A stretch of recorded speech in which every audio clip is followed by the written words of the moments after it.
Hey, Gary, welcome to Mass Construction Show. Thank you for having me.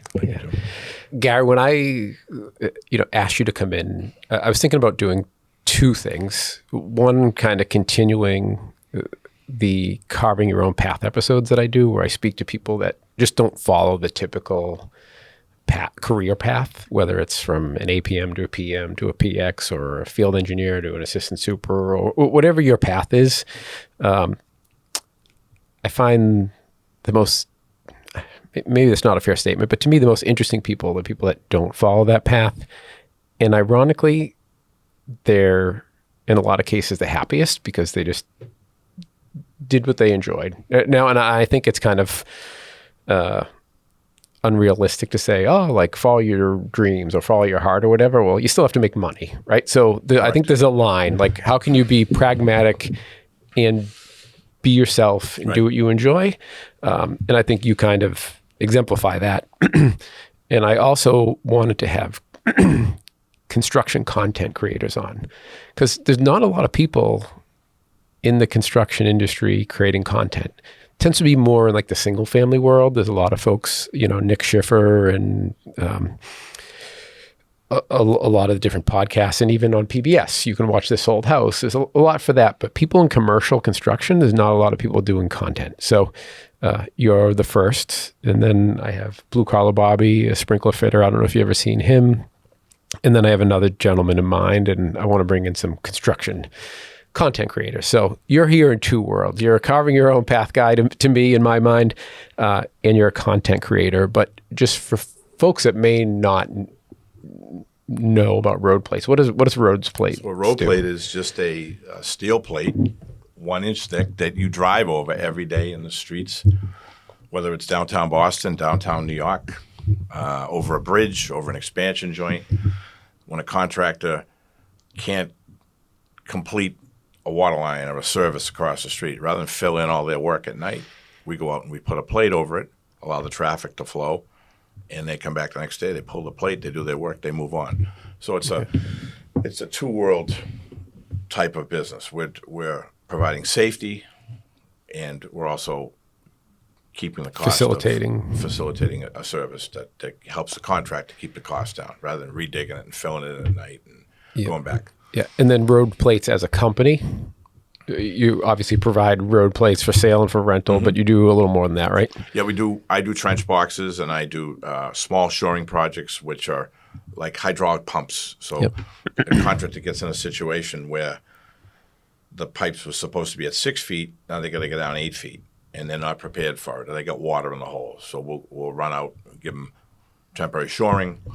It's hydraulic, it's structural plywood, or if they go deeper, and they'll have to use a trench box to protect the men as they go down in the hole. Anything below 5 feet requires a trench box now by federal law. Okay. I noticed you did a couple of things. Did you have like an abrasive plate, like an anti-skid plate, and then you created this magnet for kind of dragging things? Is there a little bit of an inventor in there? Like, well, going back in the 80s, when I was excavating and using plates, I always said to myself, it's always going to be a steel plate. What can they possibly do to change the steel plate? It's a hook, it's a hole, it's a 1 inch plate. And then things began to get standardized in the industry. OSHA come in and said, we're only going to allow 1 inch plate. It has to be 1 inch. That steel has to have a rating. It has to be rated for 36,000 pounds per square foot. That creates, the plate won't bend, it won't break. And the development was, ice cold weather, the plate will freeze faster than the roadway. People were skidding on the plates. So they mandated a type of skid coating, not something you buy at Home Depot and put on your garage floor, but an epoxy that's actually going to hold up and put an abrasive grip on the plate. So we developed with many different companies for that. We have a line now we use exclusively that we're comfortable with. We go back and touch them up once a year. November 15th, every plate on the roadway has to have a coating on it. Can't be just raw steel. That's all changed. Yeah, and then you created that kind of pole almost thing, right? If you really look at a backhoe with a chain attached to a plate, the plate is just gonna it's just floating. Yeah. And you're talking 4,000 or 5,000 pounds. So human nature is you want to grab the plate. You want to use your hands, or you want to put your foot up, push it, get it into place. Feet, hands, fingers, thumbs, I've seen them all disappear over 40 years. So we developed a magnet stick, and the magnet itself has a 600-pound load test. We put it on the plate, and it's like a pogo stick, and you're able to steer the plate into place. We named it the Roadplate Mate. So, yeah, and you're manufacturing that in Walpole, in Walpole, right? Yeah, it's pretty wild. A business that you don't even think of as a business, right? Like, and you guys actually you do Jersey barriers as well, right? That all started during COVID. It was just the outside dining.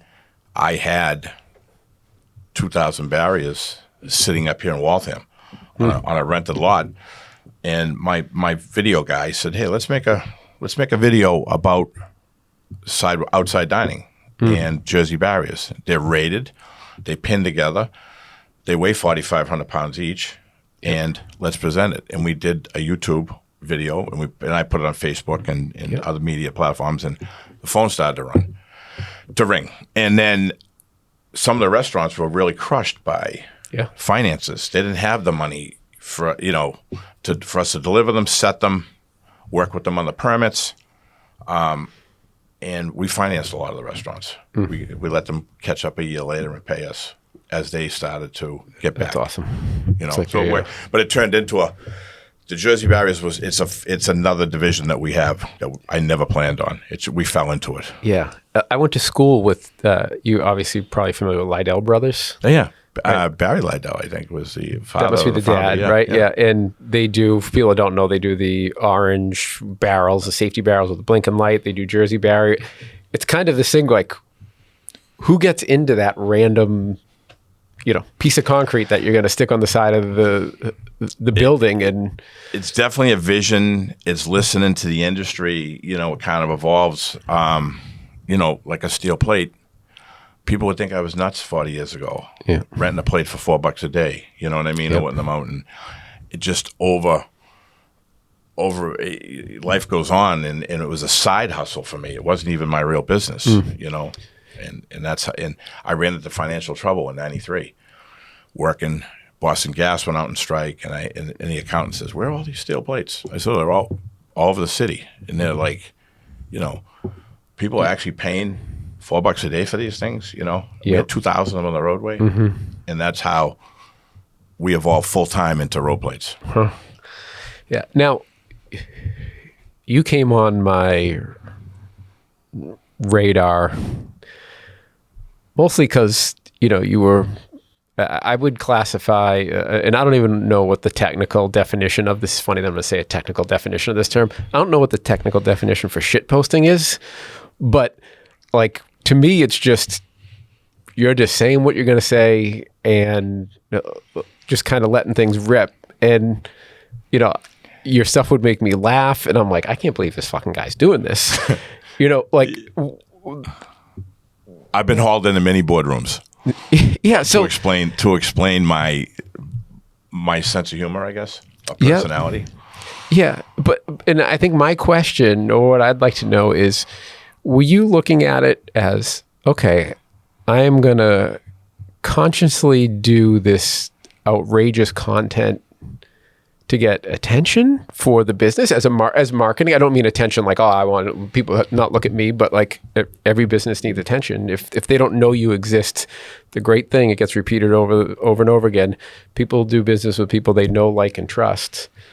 If they don't know you, it stops there, right? You need to be known. So was it a way to get known, or was it like, you know what, I'm just going to do what I do and fuck it. I definitely push the boundaries of social media and what people, I think, oh my God, like, did he just say that? Let me rewind that. And people forget, like, I'm marketing a piece of steel.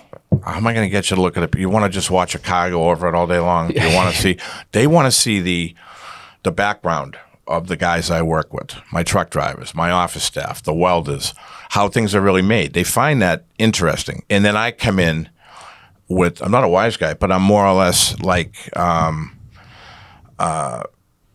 take a look at this. Let's fucking do that. Let's blow this up, or let's do this, or and then I got involved with TikTok. I started an account. My son says, Dad, you know about TikTok?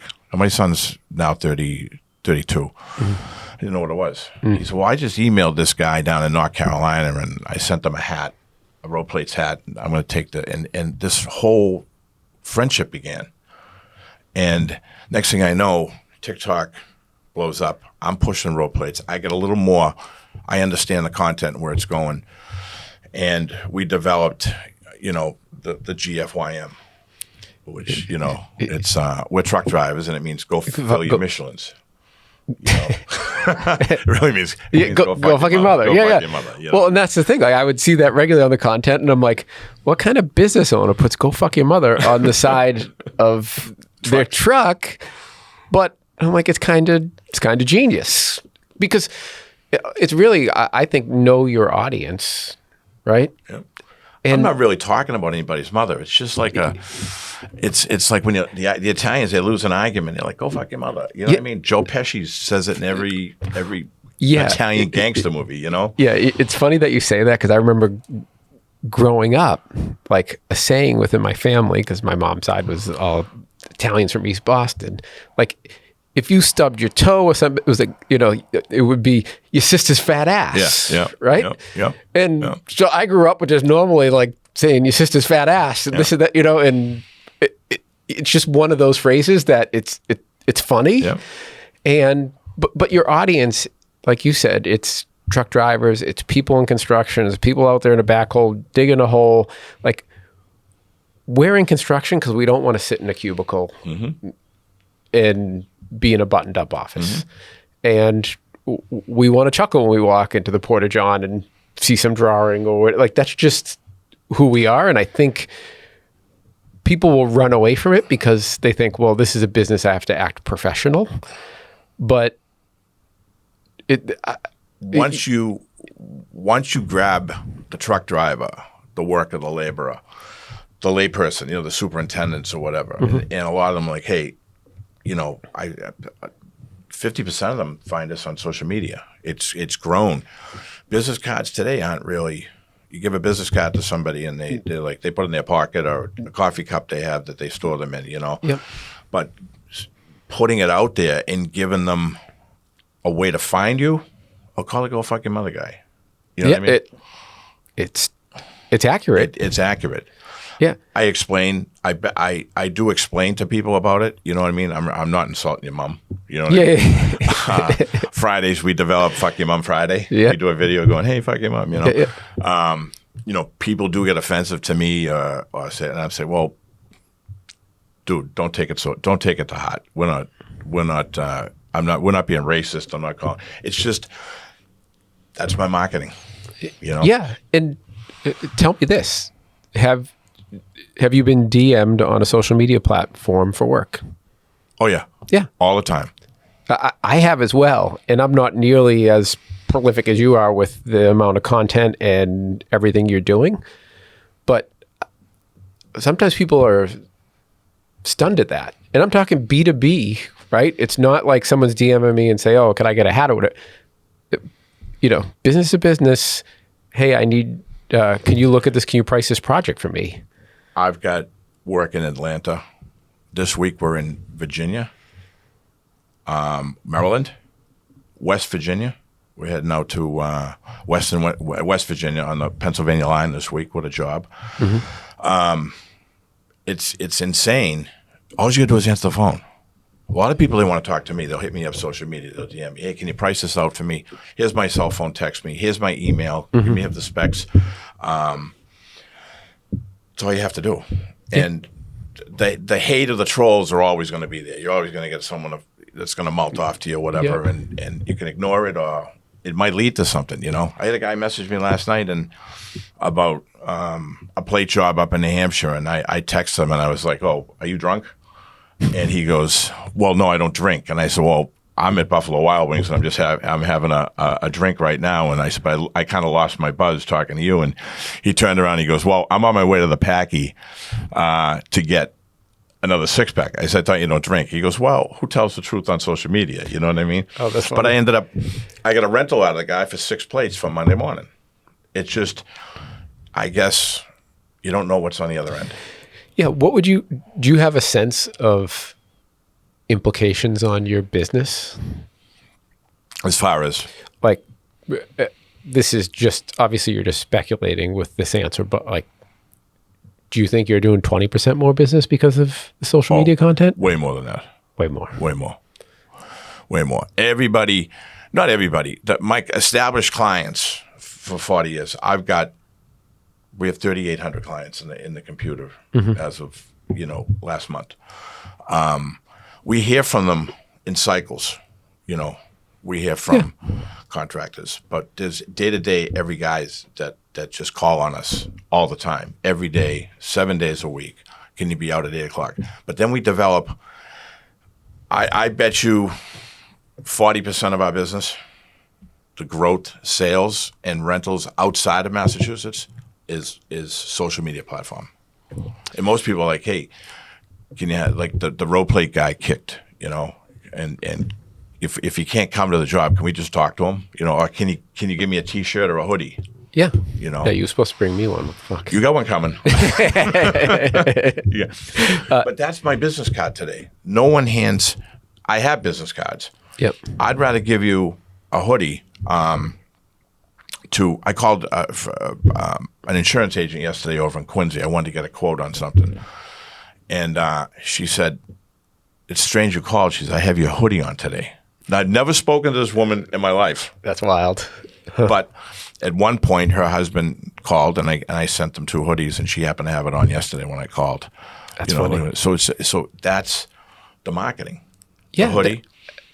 Yeah, and it's, I'm only saying this not because I'm not trying to like make it be about me, but just that I want people to know that this is a reality, and if you're not doing this for your business, you're fooling, you're kidding, you're leaving so much on the table because of doing this. I've had a lot of people ask me about it, and people that are CEOs of companies, and they're like, well, why do you do this? What about this? What about that? And then usually they're saying that, well, like, I don't need any more business.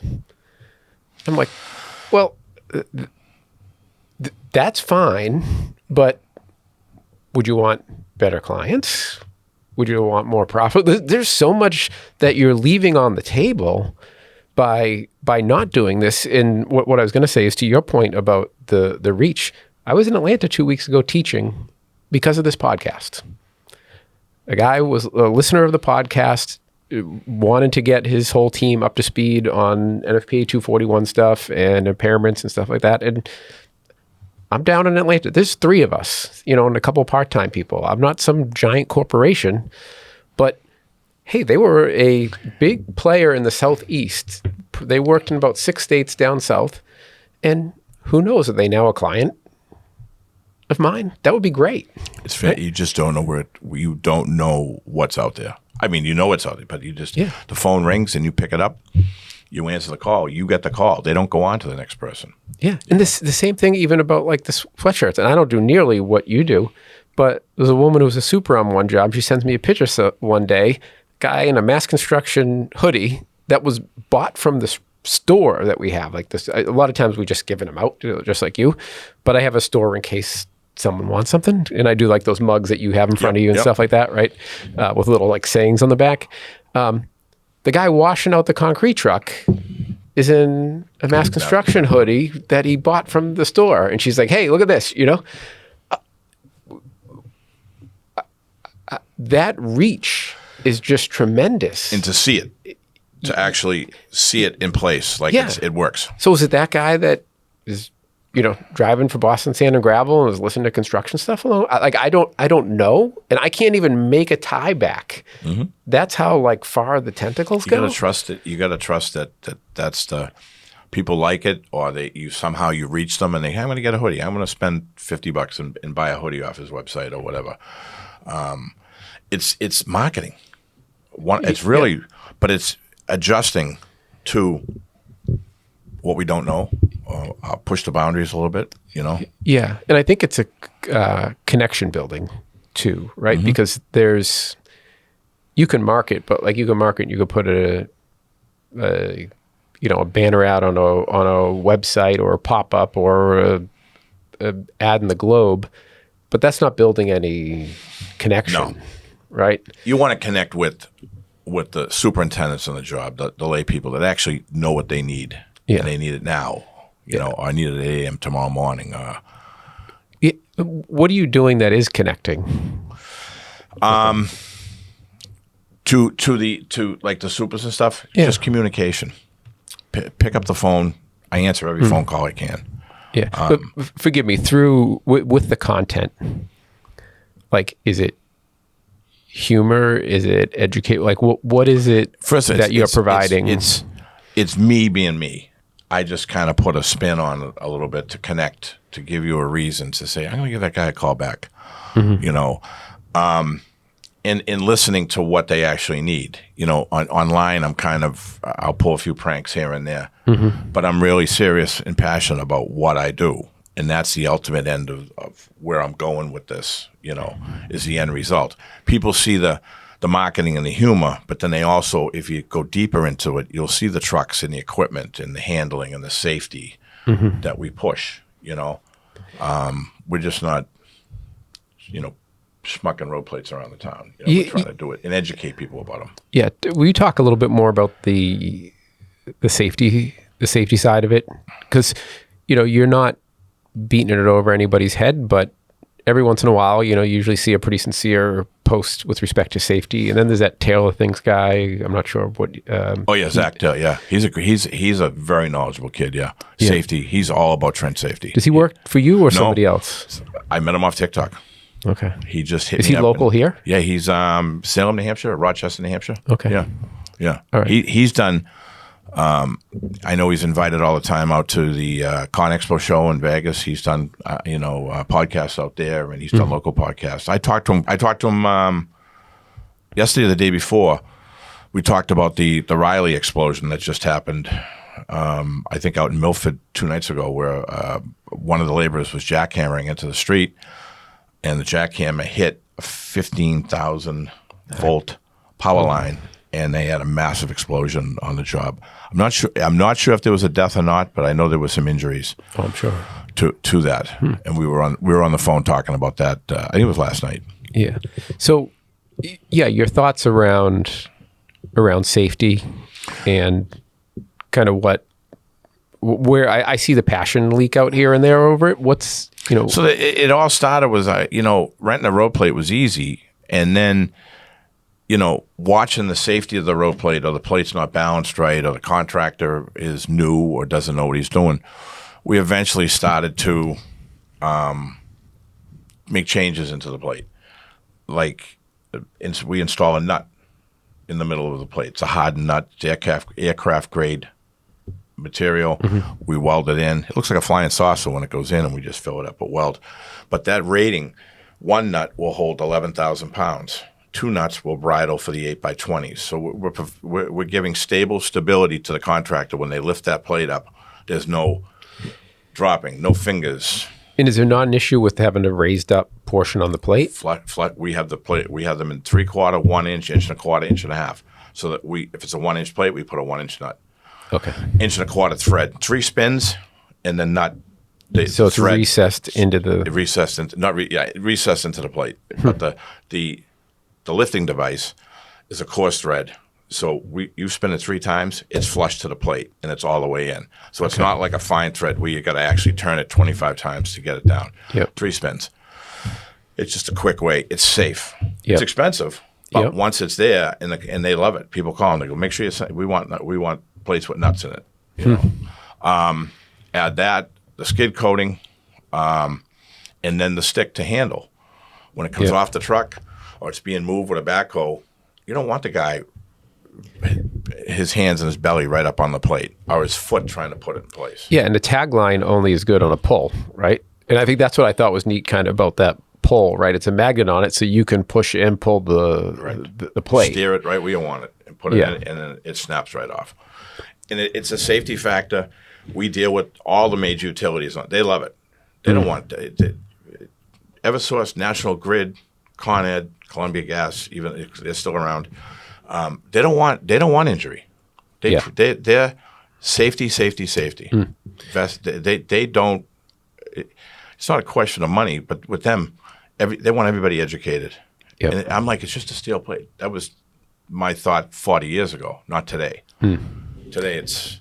Yeah, I mean, you watch one swinging attached to the bucket of a front end loader, and it goes fucking sketchy at best. There's no, it just flounders. Yep. And it weighs what? How many pounds? It's 41 pounds a square foot. So an 8x20 weighs 6,600 pounds. Yeah. It's just a lot of weight. Swinging, right? Yeah. This is just my own curiosity. I didn't plan on asking this, but like, is it just the thickness of the plate or the span is too long? Like you know how when you drive over some of them and it's like you're on a fucking diving board and you're like, holy shit, like you've got this bounce on it? You got to trust the system, I guess, when the contractor puts them down. But there is a standard. They want 5 feet from the ground to 5 feet. They want a foot overlap of the trench. When you go below 5 feet and you're showing they want the walls secured so there's no cave in, and they want the plates to overlap 2 feet. But it's judgment. Most of the big guys out there, they'll go 4 feet. They'll put a 20-foot plate down over an 8-foot trench. Because they have the finance to do it. They have and they have the safety. A lot of the small guys don't. Steel right now, $1 a pound. They don't have $7,000 to buy a plate. You know what I mean? So they'll rent it, or they can't handle the weight, so they'll go to a smaller plate. That's a big change in the industry now too. Is the backhoes are kind of a thing of the past. These small excavators are big in the streets. You don't have to register them. They don't need license. No license plates on them, so it's more of an adapting to the contractor condition now. With smaller size, instead of an 8x12, we'll give them 2 4x12s because they can handle with the small machine. We talked about the content for business, but in my mind, not to be touchy-feely here, like I always want people to, make decisions for happiness. Like I think we get really skewed or kind of default to, I can make more money doing this. In the extreme case would be, okay, yeah, you can make $250,000 a year going doing that, but if you're fucking miserable sitting in a cubicle, like it ain't worth it. No. I know I have a lot of friends tied to an insane mortgage, and they hate what they do, but they can't leave because they have this mortgage. And I'm like, rent an apartment. Right. Go buy a little ranch. Like it's not worth it. Do you find that you've also ended up happier just being yourself? 100%. What you see online, me on the phone, that's me being me. Yeah, that's myself. I try to talk to like some of the stuff I make. I try to I respect truck drivers. I respect laborers. They're all there for mortgages and families and growth, and my daughter's getting married or this and that. There's a lot. There's a lot of interaction with my clientele, my customers. I hear about some of their problems. You know what I mean? Whatever. And can you give me 60-day terms? I'm not going to get paid from this contractor for 30. You know what I mean? So I have a whole separate system. So I get involved in that. And a lot of trust too. Yeah. I don't know if that quite answered. No, it did, but I would be even curious. I would be even curious more about it. Even I noticed you, and I don't want to make you look bad if you didn't, but I assumed you donated a lot of the trucks that on the St. Patrick's Day parade. I donate average 6 trucks a year to that. Yeah, and my drivers donate their time. We provide a lot of the wood for the floats and build the floats and all that. That's a big undertaking. Every year I say I'm not going to do it again, but I do it. Yeah, Mike and I did one year. A major undertaking is an understatement. And, thanks to Ronin 539, Teddy Ahern, who gave us his flatbed, that was great. But, you know, are these things that makes you happy? I like to pay it forward to. I sponsor Francis Hogan, the boxer. He's 20-0. He's fighting November 15th at the Encore Casino. Here's a young kid, 24 years old, that nice. is fearless, professional athlete, professional boxer. And I said, geez, I really like the sport.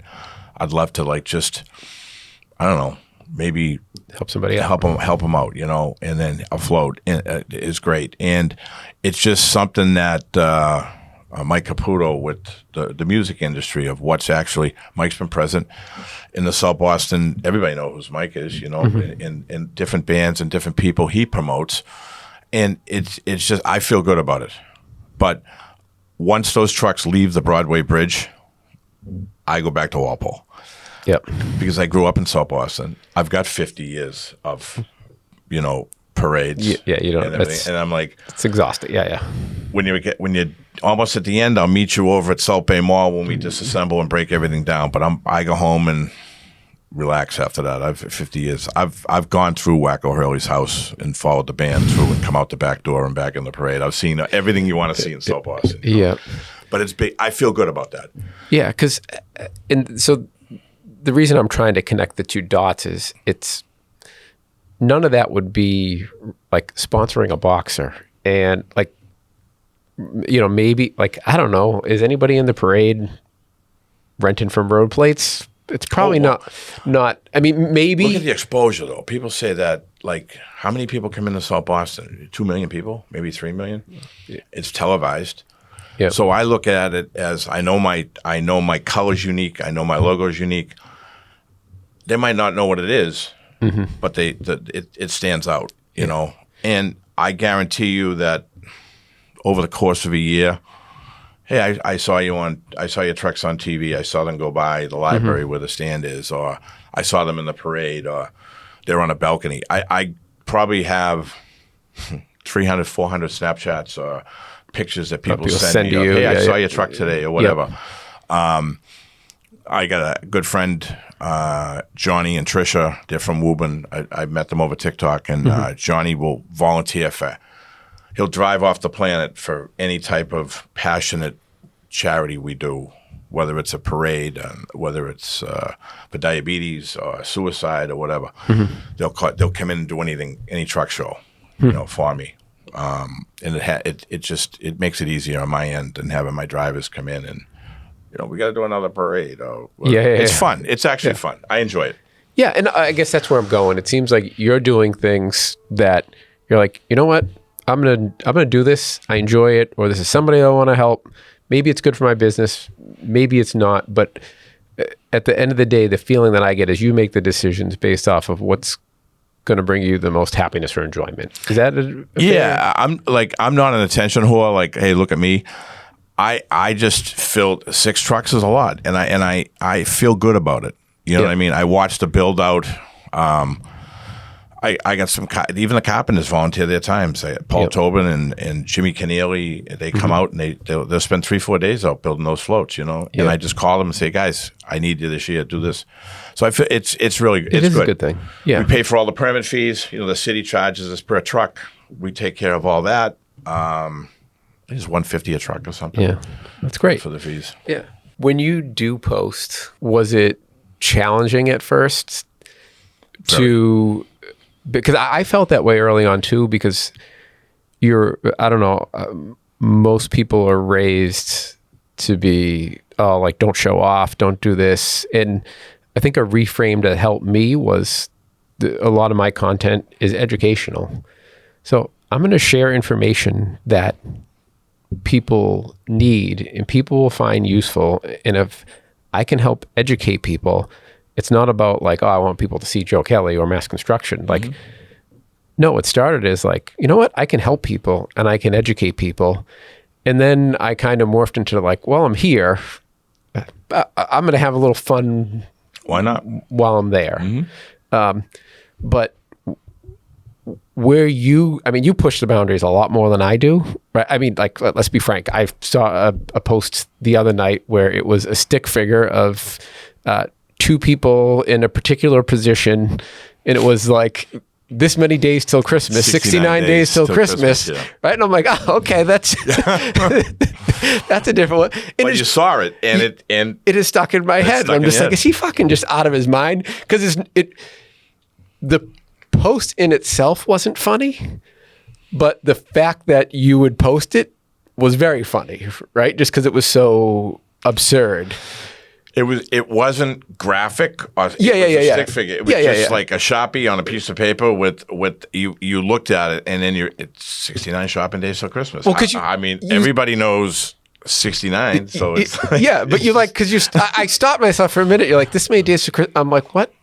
How many days to? And I'm like, oh wait, that's how many days till Christmas. like going to the office the next day, and they're like, "What are you gonna do for 68?" You know, like, Yeah.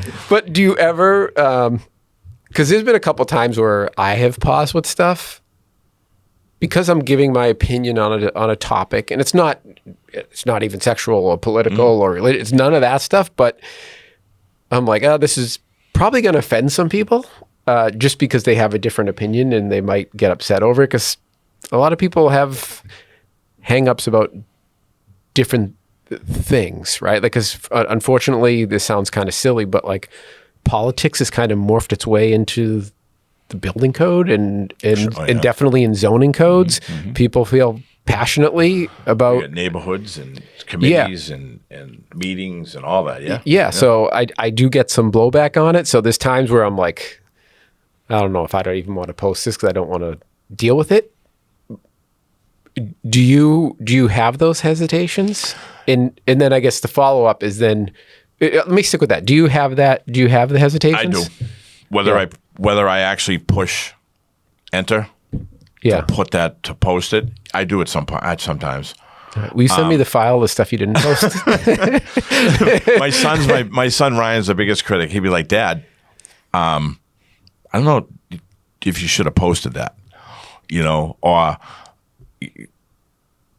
maybe tone it down a little bit or whatever." And I'm not being outrageous, but he's 32, I'm 62, and he's like, that's more or less for guys my age. Like, I'm not sure my dad should post that. You know what I mean? It's not sexual. It's just me being me.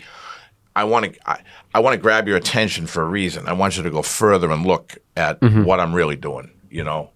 I'm not being careless or reckless. I'm just kind of trying to add some humor to a steel plate or a trench box or, you know. And then, and let's go way back, even before you were even posting outrageous things. Were you hesitant to even put content out in the beginning? I was hesitant to even put my name on the side of the door of my truck. Me too. Someone said to me the other day, because like we were starting to work in more states, and they're like, should you just name it like Kelly Consulting? And I'm like, I'm really not comfortable with that. I feel that. Yeah, I don't. My mother was the biggest critic of that. She was like, what do you? It feels arrogant. Yeah. I don't think it is. But it feels that way to me.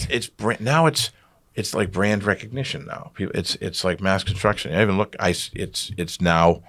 You see it online. You see it on a podcast. You see it even if it shows up on your FYP, which is your For You page. I'll go. Oh, I want to watch that. You know what I mean? Yeah, you see the crane or whatever, and it relates. It's brand recognition. It's like Dunkin' Donuts. 2-year-olds that they can't. A 2-year-old can't talk really, but they it's point. Stunning. They want to go to Dunkin' Donuts. They want a donut. It's brand recognition. Yeah. And I think that's. And they were great. Think about how good they were at it with this fact that they've changed the logo over the years, but they just maintain those colors or enough of a connection that. That orange and purple. Yeah, it's kind of weirdish colors. Yeah. It sticks. And even the children can't read, but they just know they relate to that. And I think it's all, even some hotels, big hotel chains have adapted to, brand awareness and things like that. And that's all I did with the Roadplate is. And we're trademarked and patented, and that's a big thing is protecting what's out there on social media, what people see. You don't get a duplicate or someone try to. I guess come up against. I have people like having my logo as their image on LinkedIn. I'm like, and I didn't even bother to like report it. I'm like, whatever, I don't know. The no days off was a massive thing for us. I've had it on my trucks since 2010. Oh, interesting. And I have the trademark on it. Oh, wow. For apparel, for reasons of road plates. Yeah. We're open 24/7 days a year, and we don't have a day off really, but then again, I'll post, I'm down on, West Palm Beach sitting, staring at my toes, having a drink in my hand. And people are like, I thought you had no days off. Yeah, you have days off. Well, Roadplates yeah, doesn't. the Roadplates is open 24/7, Yeah. but I have days off. So, so I'm curious, what happened to your TikTok page? I had reached 300 overnight. I had 2 accounts. One approaching, 120,000, and I had a massive one that was 326,000 followers. Overnight it just disappeared, and it was over a dash cam video. I got controversy going again on all my trucks have dash cameras in them. Some of the things that my cameras catch, truck stops, I had pushed the boundaries on a little humor. Yeah, I really don't know the story. Yeah. That's why I'm not. This wasn't like a setup for the interview. I'm curious. No. But that's what happens. So you learn from it. So you do know what it was that got it taken down? Yeah, okay, I know what it was. And I, back and forth with TikTok, and they just decided like, hey, we're going to end this. We're going to just shut this account down. But when you have that many followers and you're considered a content creator, I made money off TikTok. That's interesting. A couple grand a month. Really? Yeah. Off when you have 300,000 followers and they click and yeah. Wow. Yeah. Not a lot, a couple grand. But it's a little more than walking around money. Yeah. I mean, like even Facebook today, Facebook Meta verified, I don't know, $300, $400 a month. Wow. I never want to get verified on anything because I'm just too friggin' too paranoid about the big brother side of life. 'Cause especially, you know what? I've looked at it a couple times and then they'll like take a picture of your driver's license and I'm like, fuck that. I'm like, you ain't getting my driver's license. Well, it's like you're home at dinner and you say, you know what? You talk to the wife and you're going like, I want to get a new mattress. Let's get a new mattress this weekend. All of a sudden you look at your phone and every Bernie and Phil's and Jordan's and all the mattresses pop up, you know? 1,000%. So it definitely is. I just kind of like, fuck it. I go back and forth. It's like you can't, the cat's out of the bag to some extent, but then there's still some of that line where I'm like, TikTok is definitely my biggest platform, with the most reach. Facebook and Instagram right behind it. In YouTube, I said, I had explained my YouTube account isn't that big. I don't know if I have the time to do it all. I do it all myself in the editing, and I'm the same. It's a lot, and I don't really go on YouTube that much. But the younger generation, the kids in their 20s and 30s do. Everything is there. I mean, one of the big arguments around YouTube, and I'm not saying anything new. This has been said for a number of years, but if you haven't heard it's a search engine. So you do have the benefit of, even if there's not a lot of views, but if it's 50 people that are searching road plate, that's 50 really good people watching, right? You can go on TikTok and there's somebody who's a barber in South Carolina. Okay, great. You could have 1 million of those, and that's not going to do a damn thing for you. Right. But if you have 50 people that are looking for road plates, like you're better off with the 50 views on YouTube than the 1 million on TikTok. Correct. Because you're defined audience of that. I do pay attention to the analytics of Google, and some of TikTok. I think I was looking yesterday that over TikTok in the last 6 months, we had like 5.2 million hits on road plates. But on Google for the month, we average a couple thousand hits, 80 or 90 phone calls off the website, people asking for directions, 40 or 50 people. So on a small scale, I'd say we're averaging, 100 people in a month that are actually serious about the phone call, emailing us for a quote, coming by. People just drop by. Hey, I want to see your operation. And do you have this? Can you help us out with that? 'Cause, that happens. It happened yesterday. So the analytics matter. Yeah. Because you don't want to be market. I don't want to market somewhere in North Dakota where I can't, reach. Yeah. I want to stay. Yeah. And yours is interesting, right? Because you are B2B in one sense, but you are B2C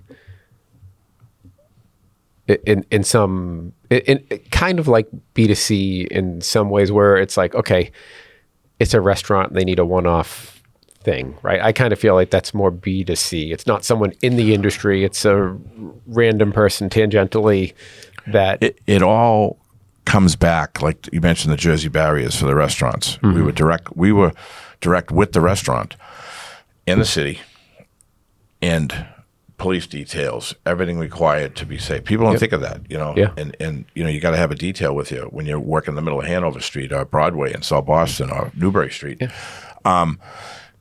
But it goes further, because that restaurant owner then will have a customer at the thing and say, "Oh, I work construction, I do this," and well, do you know the guy Roadplates? Do you know the company or whatever? And it turns eventually it comes full circle, I think. Yeah. And then he says to the restaurant owner to go fuck your mother. And People say that funny. all the time.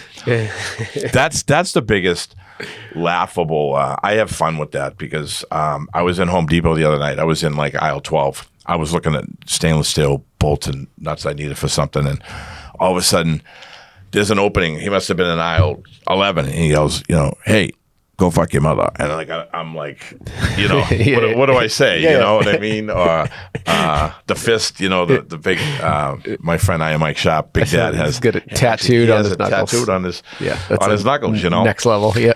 And it's just finding a place to attract attention. You can go sour like that, You can say the wrong thing or piss someone off or do whatever. I just stay away from all that. I'm just marketing. Yep. Roadplates, a service, a humor, and nice. And before I ask the last question, is there anything you think we missed? No. I think that. I guess important for people to know whether they want to start their own business. Find or what you're comfortable. Own. Definitely push. Don't pay for anything. Don't pay for Go. Just be. If you be yourself, I think, and just let it roll.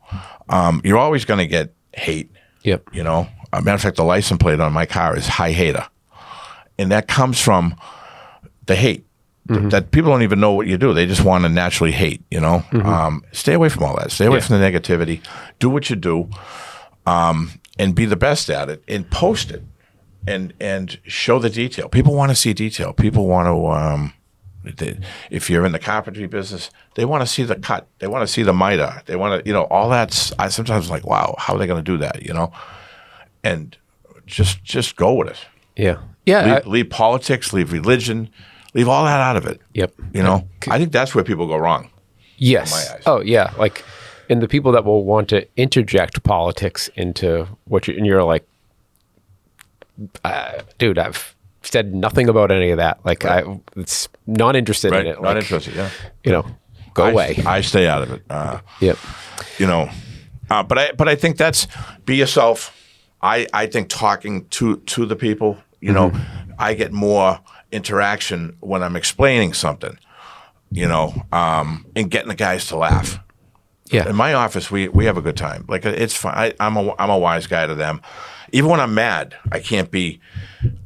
I'm not going to be an asshole. I'm going to just hey. I had a guy the other day, and I used the C word. I'm like, just be a better guy. Yeah. Yep. We can go home, or we can go home and get this. Yeah. You come to work and whatever, and have fun with it. That's my feeling. So what do you think we see over the next 2, 5, 10 years? What do you think we'll see more of? What do you think we'll see less of? Safety is evolving every day. Awareness, safety meetings. Before I go onto a property, we go to safety meetings, and we get the do's and don'ts of what we're going to do. We did a job at BU, and we spent 4 hours in a safety meeting. We know what they want. We know what not to do. We have a guy in charge. They have a super and a superintendent. The building owner has a superintendent there. No one wants an injury. No one wants to see anybody get hurt. Everybody wants to go home to their families at night. So, like I said, 40 years ago, I'm like, what can they ever do to a road plate's always going to be a hunk of steel? What can they do? And as it goes on, skid coating, then they define the thickness, how much weight that plate can handle, what's it good for, type of steel used, Overlaps. All that. It's all now available on the internet. You can look up the regulation. You can look up the trench safety. You know how deep, you know what you're supposed to do. So I've seen it just evolve into that over all these years. You know, the threaded nut, the lift and lock is another thing we show. It's just it goes into the plate and it works backwards and it locks. And people have different. Everybody's different. So you think there's still more room to run? I half the time I know there's absolutely places we can get better. Sometimes I wonder if we've like how much further with safety can we go? Well, there's definitely like the execution isn't there, right? There are still people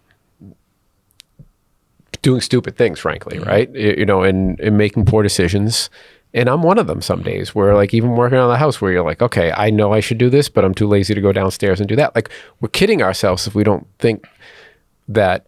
But I would say I've definitely gotten better, right? I do that less. I do that a lot less. Do you work off a punch list or like or just from your memory of like I'm working on the house, I got to do this, or are you just kind of I go with it and... Yeah, right now, no. I am not a type A person. No, I'm not a list maker. Okay. I work from a list. Yeah. See, it's you would be horrified. I tell people like I'll open up my desktop when I go and do presentations, and it is such a fucking disaster. There's just folders and documents like littered across the thing, and people look at it and they're like, I'm like starting to sweat just looking at that. How do you? I was like, I'm fine with chaos, and I'm organized chaos. I think I have a fire on my desk 3 times a day that has to be put out. Like it's part of the industry, right? Yeah. There's nothing. And running a business though too. Correct, I mean, right. Huh. And then anything you think we'll see less of? Hopefully less injury, but yeah, there you go. I don't know. Keeping up to date on all, look, everything now is cordless, like cordless power tools. No one runs an extension cord anymore. But then now we're all questioning. We go into another topic: lithium batteries. Yeah. Where are we supposed to keep them? You go out, your truck's on fire. Yeah. So I think just staying up on awareness. Well, I think, ironically, both of those things are technology, right? And the technology can be that bolt you're talking about, right? It doesn't have to be computer tech or digital tech. But yeah, is it just this technology is going to keep evolving in construction? I know. I'm afraid of. Because I don't know anything about it either. Yeah. You know? And what's real and what isn't real now. Yes. Yeah. The good news is they can't AI a road plate. I think you're safe because you're in such a primitive industry. I think you're safe. But I hope so. I hope so. I just think stay in your lane too. Like don't go out of your lane without a little research. You know, and before you just jump into something, it's different. It's I never thought I'd be where I am 40 years later. You know what I mean? My building background, I'm a carpenter by trade, and then I get a truck. My dad owned a trucking business. I learned how to drive. I learned how to shift. I put it all together, and this is where I've evolved. With the help of the internet. Yeah, it's there's a guy, Scott Adams, and he has the concept of skill stacks. Are you familiar with it? I've seen this. Yeah, I've seen his content. Yeah. Yeah, but I really like that concept, and the basics of it is to be like the top 1% at anything is so extremely difficult. So if you want to be the number one accountant, right? that's next to impossible. The amount of hours and effort and intelligence that you might not even be born with, to get that is just so extremely difficult. I've never seen an accountant laugh. There you go. Now, see, here's the thing. And he said, but if you are a good accountant and you can build websites and you do stand-up comedy on Saturday nights, you can relate, and you're funny and you're personable, and you can talk to CPAs, speak their language because you're an accountant too, and then build websites for them because they get along with you. So you tack those talents, and you can be the 1% builder of websites for CPAs. Right. And it's a great concept. And that's kind of like what you were doing, which is, hey, I learned development, and because I learned carpentry and I learned to do development, how do you navigate the city with permitting and traffic? And I learned the truck driving from my dad, and can I mesh those two together? And people say that that's the biggest thing is I'd estimate that I got over 1 million miles in the big tractor trailers of my truck. I probably have, out of that million, I have 200,000 in reverse. Yeah. You know what I mean? Yeah.